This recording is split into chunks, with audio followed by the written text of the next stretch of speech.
Discussion is taking place in Port of Spain on the status of the ratification of the CARIFORUM EU Economic Partnership Agreement. The discussion is taking place at the third meeting of the CARIFORUM EU Parliamentary Committee being hosted by Trinidad and Tobago.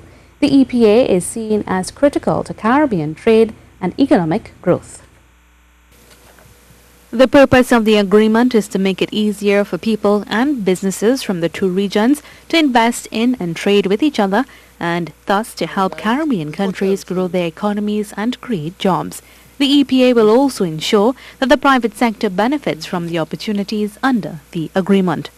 Speaker of the House of Representatives, ANNISETTE-GEORGE, said while the relationship between CARIFORUM members and EU members have transformed politically over the centuries, trade has remained a mutually important and significant pillar.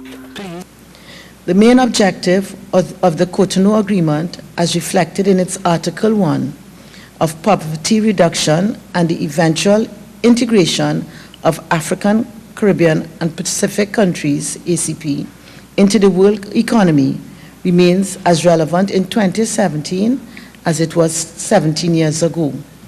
And it may be reasonable to conclude that that objective may have foreshadowed Agenda 2030 and the Sustainable Development Goals.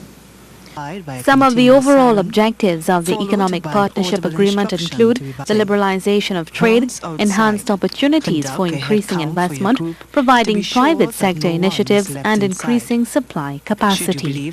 The fact that in 2008, Antigua and Barbuda, the Bahamas, Barbados, Belize, Dominica, Grenada, Guyana, Jamaica, St. Lucia, St. Vincent and the Grenadines, St. Kitts and Nevis, Suriname, Trinidad and Tobago and the Dominican Republic, followed by Haiti in 2009, signed on to the CARIFORUM EU Economic Partnership Agreement, bears testimony to the importance of trade with EU members.